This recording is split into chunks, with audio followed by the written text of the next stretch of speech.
یو خو چې ګورو نو تا به سلانجه کړي نن دې سلانجه کړې ولاټینا ووایه که نه ویم درته لانجه دې څنګه وکړه او تاڼې ته بیا څنګه لاړې ویم درته لږه سړه وخوره توتي ګله داسې چلو میلې ته روانو منو په دې کې یو سوداګر مخې له رالی خره بوتله میلې ته خرڅولو لې بوتله او قربانۍ له خو نه بوتله بس ما ته وایي خره خرڅوم که تا اخلې وایي تاله به په ارزان ریټ درکم ویم نه ویم چې د خرې دې د غوږونه نه وی نو بیا مې د نه اخیستله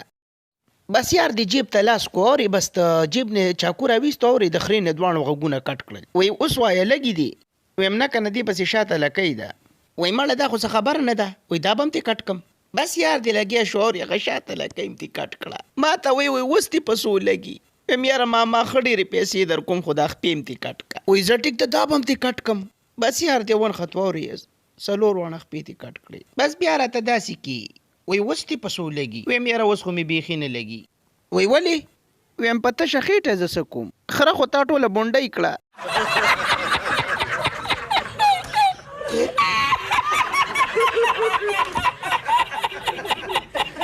نو بیا څه چلو شو د هغې نه بعد بس رپورټ یې وکړو او تاڼې ته یې بوتلم بس پولیس ماما راته وی ده دا خره ولې حلاله کړه ویم د ده خره وه د ده مرضي ته پکې څه وې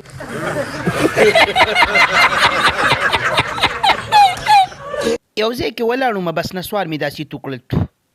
اوس چې ګورم یاره یو پیړ سړی را روان دی اورې غاړې ته یې ټوپک اچولی او بس زما خواله رالی ما ته وایي نسوارو پوڼۍ راکه او وایي ما پسې راځه بس هغه مخکې او زه ورپسې بس یو خر ولاړو هغه ته یې ګیا مو اچولی او د نسوارو پوڼۍ مو ته مخې ته کېغوسته که نه ما ته وایي ګوره وته بس ډزې شي چې خر د نسوارو پوڼۍ نه مخ واړه او په ګیا یې شروع وکړه اورې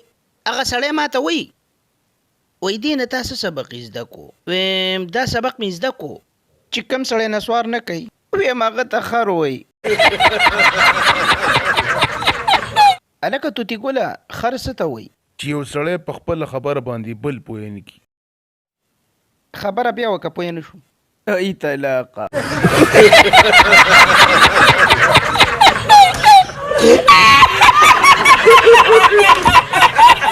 لاټې نه مخکې به ته ځنګل ته تلې راتلې هلته به تا څه کول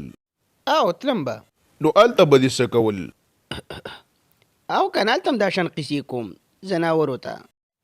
یوه ورځ راته ټول زناور راغونډ شوي وو او یو پکې خر و بس قیسه مې ورته سټارټ کړې وه بس چې قیسه به مې کول اورې ټولو به خاندل بس یو خر به نه خاندل اورې ما له به غوسه راله چې دا طلاق ولې نه خاندي چې په سبا بیا لاړم لا قیسه مې شروع کړې نه ده ښه اوس خر یار دې د خندا نه شین دی اولت یې وایي ویم ای خره ما خو له قیسه نه ده شروع کړې او ته خندا نه شینې بس ما ته بره وکتل او داسې کي وایي ستا په پرونو قیسو باندې نن پوه شوم